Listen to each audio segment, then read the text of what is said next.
కృపామయుడా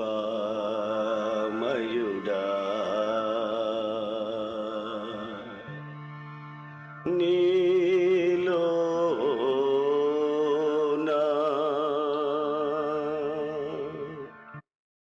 praise the lord. హల్లెలూయా. ప్రభునందు అత్యంత ప్రియులైన మీ అందరికీ హృదయపూర్వకమైన వందనాలు.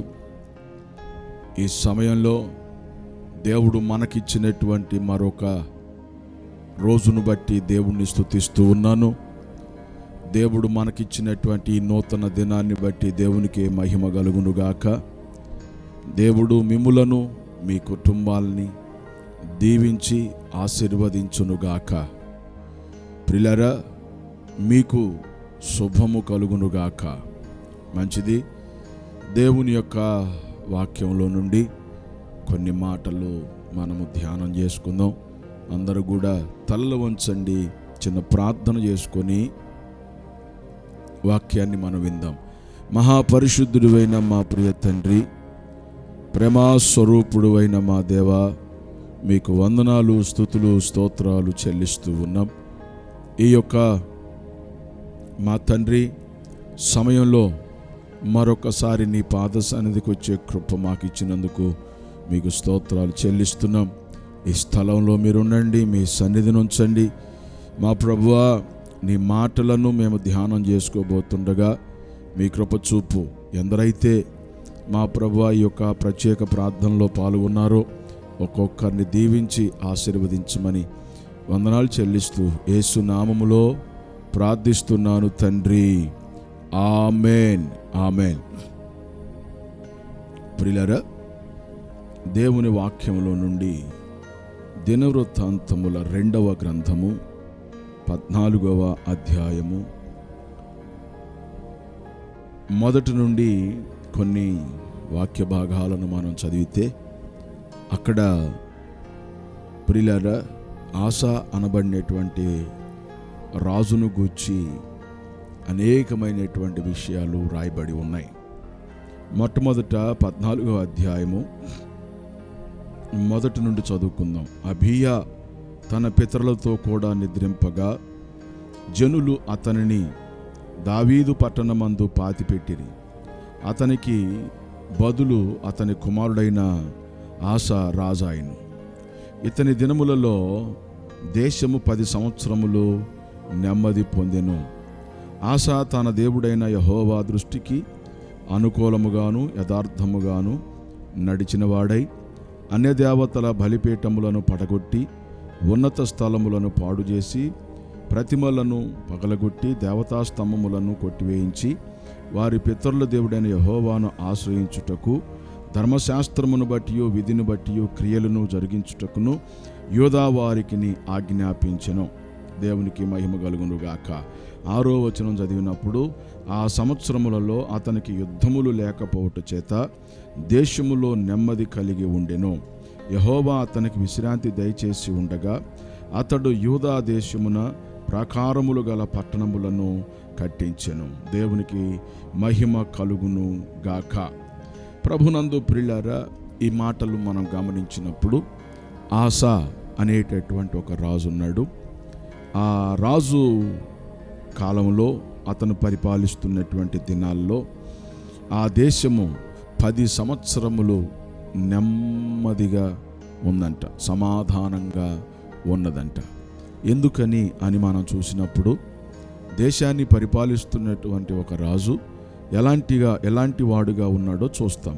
ఆస తన దేవుడైన యెహోవా దృష్టికి అనుకూలముగాను యథార్థముగాను నడిచినటువంటి వాడై అని వ్రాయబడింది. కాబట్టి ప్రియులారా, దేశమును పరిపాలిస్తున్నటువంటి ఒక రాజు, ఆయన ఒక యథార్థవంతుడుగాను, తర్వాత అది కూడా దేవుని దృష్టికి అనుకూలముగాను ఆయన ఉన్నాడు. అంటే ఆ దేవుణ్ణి, సర్వ సృష్టికర్త అయిన దేవుణ్ణి ఆయన ఆరాధించాడు. తన మనసంతట్లో ఆయనే ఉన్నాడు. కాబట్టి ఆ దేశంలో విగ్రహాలు అనేవి లేకుండా, ప్రియులారా, విగ్రహ సంబంధమైన బలిపీఠాలు లేకుండా మొత్తాన్ని పడగొట్టి పడేశాడు. ఆ దేశము యుద్ధాలు లేకుండా నెమ్మదిగా, సమాధానంగా, సంతోషంగా ఉంది. అంటే ఇక్కడ ప్రధానంగా మనం గమనించాల్సిన విషయము, దేవుని దృష్టికి అనుకూలంగా నడుచువారు నెమ్మదిగా ఉంటారు. దేవుని దృష్టికి అనుకూలంగా ఉన్నటువంటి వారందరూ సమాధానంగా ఉంటారు, సంతోషంగా ఉంటారు. అంతేకాకుండా దేవుని దృష్టికి అనుకూలంగా ఉన్నవారిని ప్రియులారా, వారిని దేవుడు వర్ధిల్లింప చేస్తాడు. దేవుని దృష్టికి అనుకూలంగా ఎవరైతే ఉన్నారో ప్రియులారా, దేవుడు వారి మీద శ్రద్ధ నిలిపి వారికి కావలసిన ప్రతి ఈవిని దేవుడు వారికి అనుగ్రహిస్తాడు. దేవునికి మహిమ కలుగునుగాక.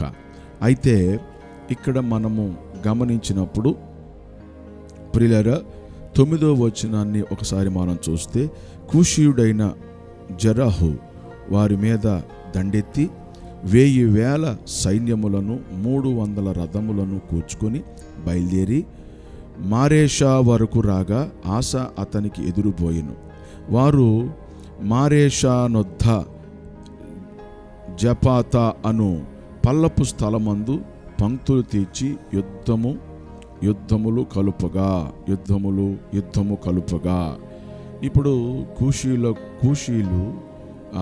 ఈ యొక్క ఆసా రాజు మీదకి యుద్ధానికి వస్తున్నప్పుడు ప్రభునందు ప్రియులారా, ఇక్కడ ఆస ఏం చేస్తున్నాడు అనేది మనం చూస్తాం.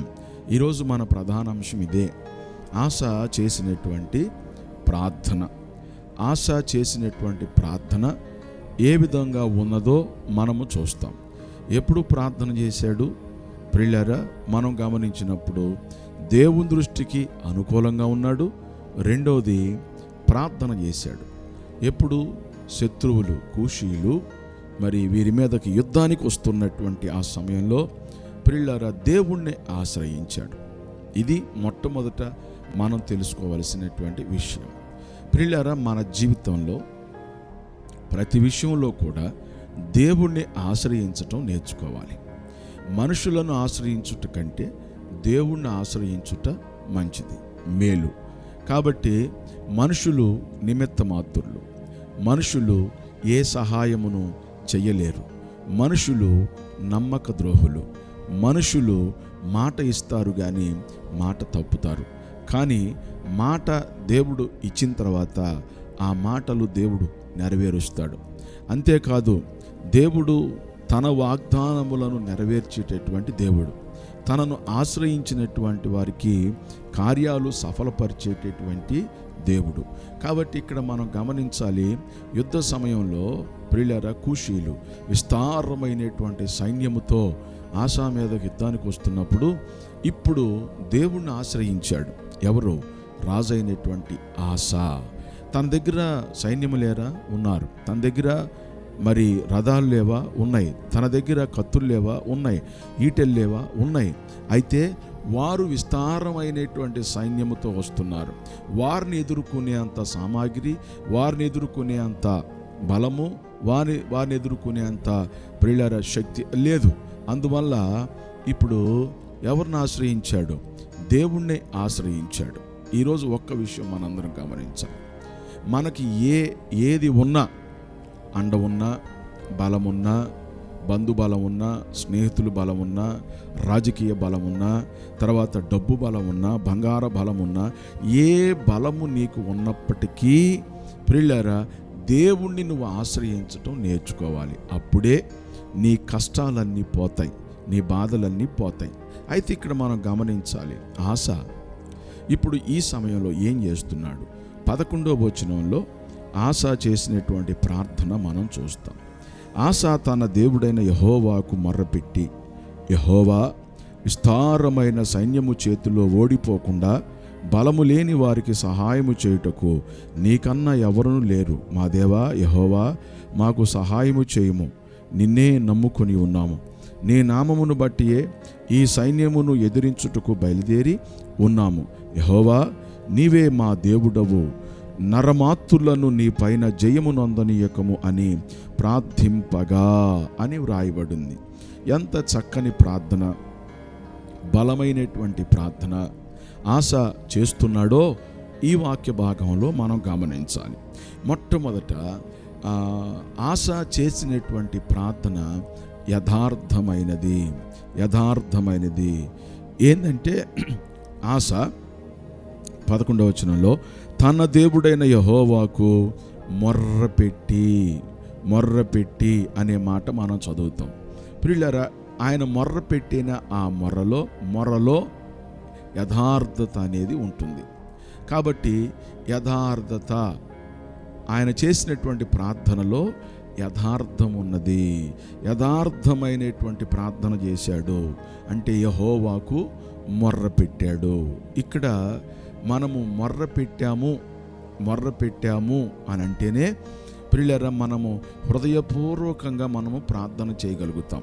మొర అంటే గుండెల్లో ఉన్నటువంటి బాధంతా అక్కడ చెప్పుకోవటం అన్నమాట. ప్రియులారా, గుండెల్లో ఉన్నటువంటి వేదనంతా అక్కడ చెప్పుకుంటాం.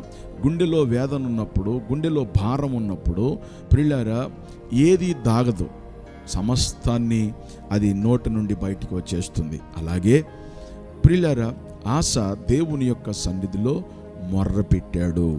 ఈరోజు మన జీవితంలో కూడా ప్రియులారా యథార్థముగా ప్రార్థన చేయటం నేర్చుకోవాలి. యథార్థమైనటువంటి ప్రార్థన చాలా బలమైనటువంటిది. ప్రార్థన విషయంలోకి వచ్చేసరికి కొంతమంది పెదాలతో ప్రార్థన చేస్తారు, కొంతమంది ఏదో గుర్తొచ్చినప్పుడు ప్రార్థన చేస్తారు, కొంతమంది కష్టాలు వచ్చినప్పుడే ప్రార్థన చేస్తారు, కొంతమంది ప్రియులారా శోధనలు వచ్చినప్పుడే ప్రార్థన చేస్తారు.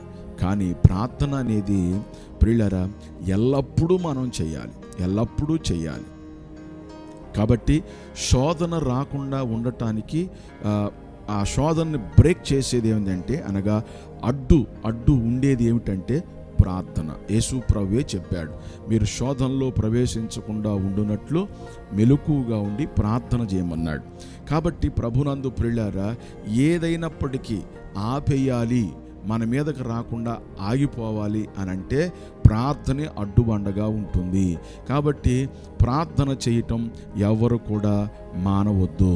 తర్వాత మనం చూసినప్పుడు ఆశ చేసినటువంటి ప్రార్థనలో చాలా యథార్థత అనేది ఉంది. కాబట్టి నువ్వు చేసే ప్రార్థనలో ఈరోజు యథార్థత ఉందా? యథార్థమైనటువంటి ప్రార్థన నువ్వు చేయగలిగితే ప్రియులారా దేవుని గొప్ప కార్యాలు నువ్వు చూడగలుగుతావు. రెండవది మనం చూసినప్పుడు 11వ వచనంలో ప్రియులారా యెహోవా, మొట్టమొదట ఆశ తన దేవుడని యెహోవాకు మొర్రపెట్టి అని వ్రాయబడింది. రెండోది యెహోవా విస్తారమైన సైన్యము చేతిలో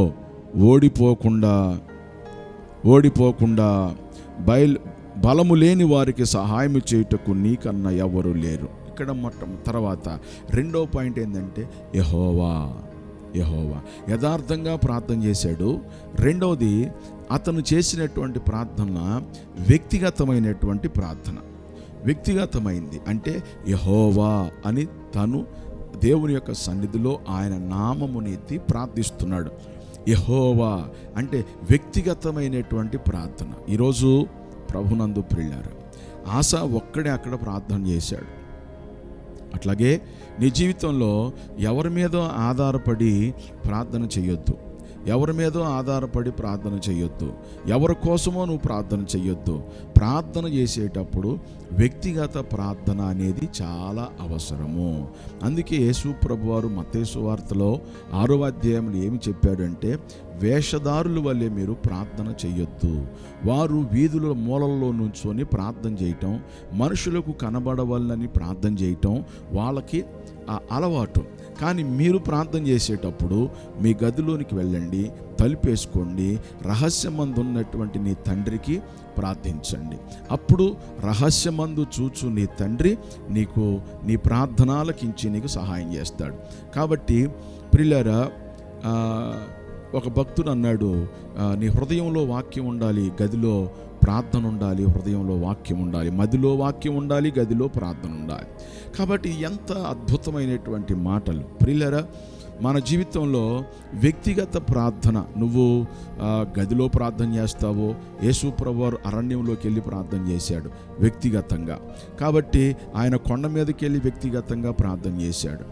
ఈరోజు ఒక దేవుని బిడ్డగా నీ జీవితంలో వ్యక్తిగత ప్రార్థన అనేది మనకి చాలా బలాన్ని, శక్తిని మనకి అనుగ్రహిస్తుంది. దేవునికి స్తోత్రం కలుగునుగాక. కాబట్టి ఈ విధముగా ఆస వ్యక్తిగత ప్రార్థన చేశాడు. మూడవది మనం చూసినప్పుడు ప్రియులారా, ఇదే వాక్య భాగంలో మనం చూస్తాము. ఏమనంటాడు అనంటే, విస్తారమైన సైన్యం చేతిలో ఓడిపోకుండా బలము లేని వారికి సహాయము చేయుటకు నీకన్నా ఎవ్వరు లేరు. మా దేవా యెహోవా మాకు సహాయము చేయుము అని వేడుకుంటూ ఉన్నాడు. అంటే ఎందుకు, మూడో విషయం ఏంటంటే, ఇక్కడ ఎందుకు మాకు సహాయము చేయుము అని అంటాడు. తర్వాత విస్తారమైన చేతిలో ఓడిపోకుండా మరి బలము లేని వారికి సహాయం చేయటానికి నీకన్నా ఎవరు లేరయ్యా అని అంటాడు. అంటే ఎంత ప్రియులారా నమ్మకంతో ప్రార్థన చేస్తున్నాడో మనం ఇక్కడ గమనించాలి.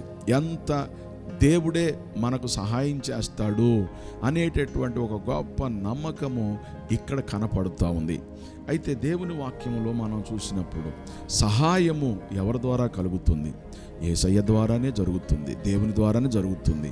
121వ కీర్తనలో ప్రియులారా మనం గమనించినప్పుడు దావీదు ప్రార్థన చేస్తాడు. కొండల వైపు నా కనులెత్తుచున్నాను, సహాయము ఎక్కడి నుండి వచ్చును? యెహోవా వలననే నాకు సహాయము. అవును, యెహోవా వలననే అనే మాట గమనించండి. అంటే అది స్థిరమైనటువంటి విశ్వాసం, గట్టి నమ్మకంతో మాట్లాడుతున్న మాట. అలాగే ఇక్కడ ఆసా కూడా ఏమని ప్రార్థన చేస్తున్నాడు? నీకన్నా సహాయము చేయవారు ఎవ్వరూ లేరు అని ప్రియులారా గట్టి నమ్మకంతో ప్రార్థన చేస్తున్నాడు. అవును, ప్రార్థన చేసేటటువంటి మనము ప్రియులారా మనసు ఎక్కడో పెట్టుకొని ప్రార్థన చేయొద్దు. లేకపోతే వేరే ఇతరమైన వాటి మీద నువ్వు నమ్మకం పెట్టుకొని ప్రార్థన చేయొద్దు.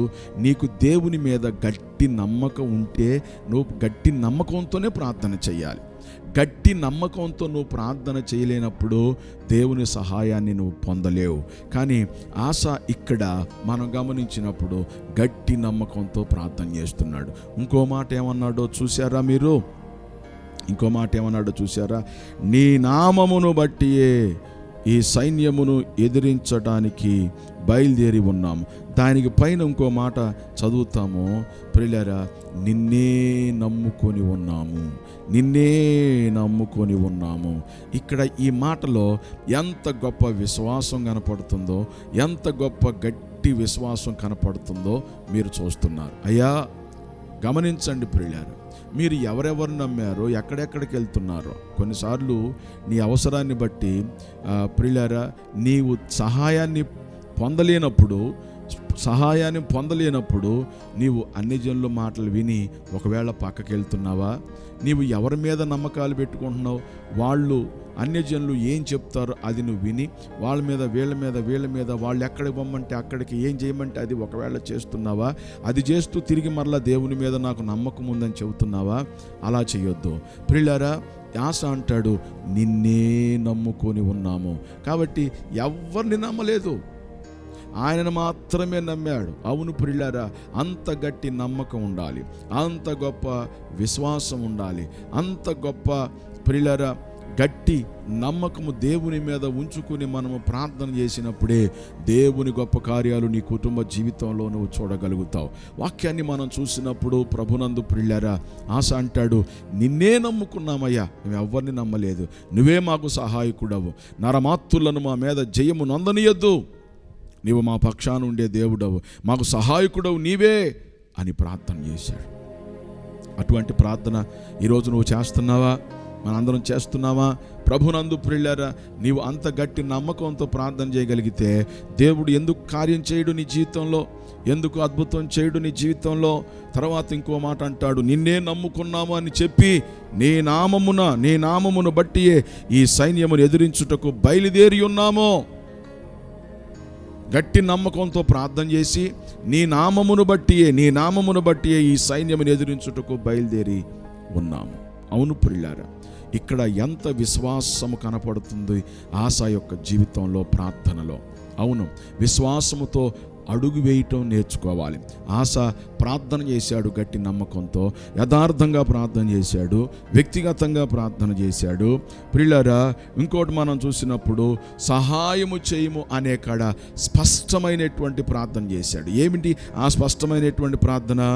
విస్తారమైన సైన్యము చేతిలో ఓడిపోకుండా బలము లేని వారికి సహాయం చేయటానికి నీకన్నా ఎవరు లేరు.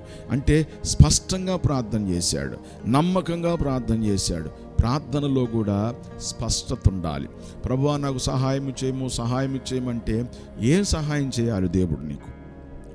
నీవు దేవుని దగ్గర అన్నీ ప్రియులారా నీకు గుర్తు లేకపోతే రాసుకొని ఏం సహాయం చేయాలో దేవుణ్ణి నీవు అడగాలి. ప్రభువా నాకు ఇల్లు లేదు, ఇల్లు కావాలి. ఎన్ని సెంట్లలో కావాలి? తర్వాత కారు అడిగావు, ఏ కారు కావాలి? ప్రియులారా బైక్ అడిగావు, ఏ బైకు కావాలి? అంటే నేను ఉదాహరణకు చెప్పాను, చేసే ప్రార్థనలో స్పష్టత ఉంది. తర్వాత నీవు ఒక ఉద్యోగం కావాలి అనుకుంటున్నావు. ఉద్యోగం కావాలని నువ్వు దేవుని సన్నిధిలో ప్రార్థన చేస్తున్నావు, నువ్వు చదువుకున్న చదువుని బట్టి. ప్రియులారా ఏ కంపెనీలో రావాలి, ఎక్కడ రావాలి, ఏ ఊర్లో రావాలి? ఇది దేవుని దగ్గర మనం ప్రార్థన చేసేటప్పుడు స్పష్టమైనటువంటి ప్రార్థన మనం దేవునికి చెప్పాలి. దేవుడే చూసుకుంటాడులే కాదు, నీవు చేసే ప్రార్థనలో స్పష్టత అనేది ఉండాలి. ఆశ స్పష్టంగా ప్రార్థన చేశాడా లేదా? ప్రియులారా నరమాతులను నా మీద జయము నందనీయబాకు అని చెప్పి ప్రార్థన చేశాడు.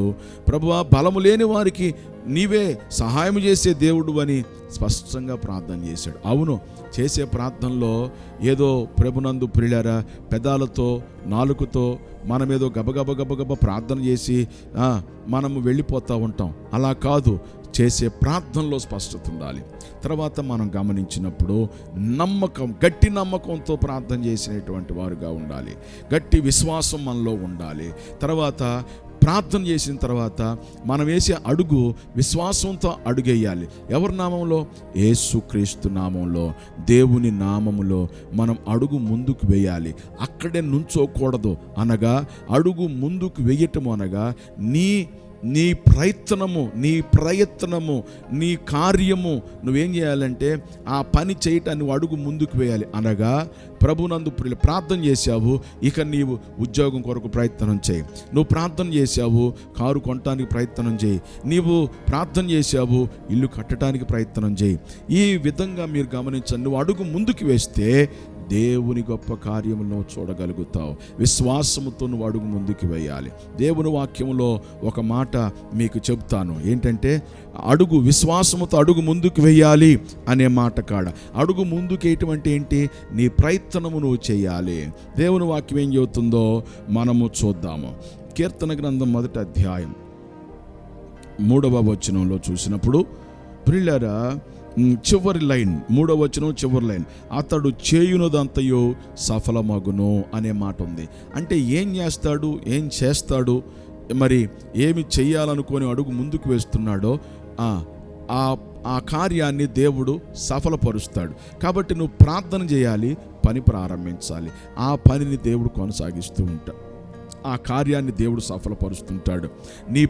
నీవు అడుగు ముందుకు పోయి నీ ప్రయత్నములన్నిటిలో కూడా దేవుడు నీకు తోడుగా ఉండి నీకు సహాయం చేస్తాడు.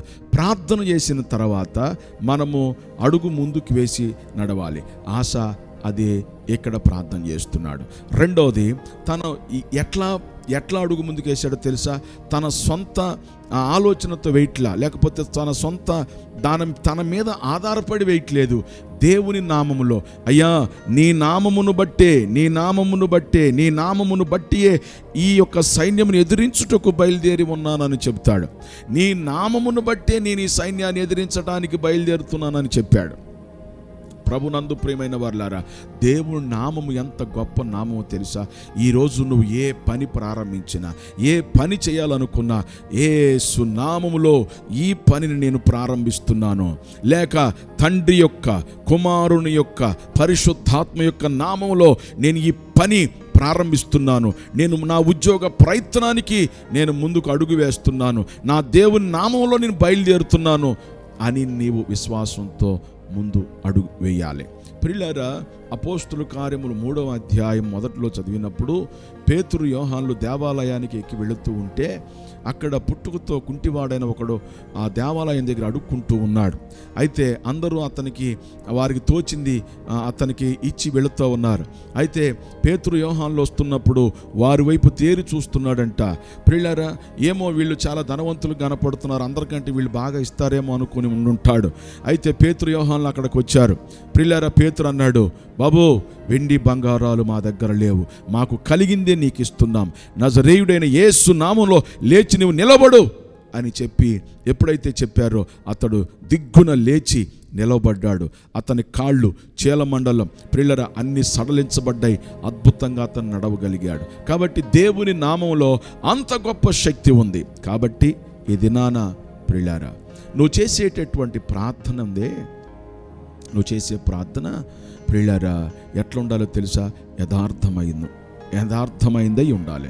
రెండవది, నువ్వు చేసే ప్రార్థన వ్యక్తిగతమైందై ఉండాలి. నువ్వు చేసేటటువంటి ప్రార్థన స్పష్టంగా ఉండాలి. నువ్వు చేసే ప్రార్థన గట్టి నమ్మకం, అది కూడా నమ్మకం కాదు, గట్టి నమ్మకంతో, అంటే నిన్నే నమ్ముకున్నాం, ఏది చేసినా నీవే ప్రభువా అనేటటువంటి గట్టి విశ్వాసముతో నువ్వు ప్రార్థన చేయగలిగినట్లయితే దేవుని గొప్ప కార్యాన్ని నువ్వు చూడగలుగుతావు. అయితే ఈ ఒక్క మాట చెప్పి నేను ముగిస్తాను. మరి ఇలా ప్రార్థన చేసి అడుగు ముందుకు వేసిన తర్వాత 12వ వచనంలో మనం చదివినప్పుడు, యెహోవా ఆ కూషీలను ఆశా ఎదుటను యోదావారి ఎదుటను నిలవనీయక వారిని మొత్తినందున వారు పారిపోయిరి. దేవునికి మహిమ కలుగునుగాక.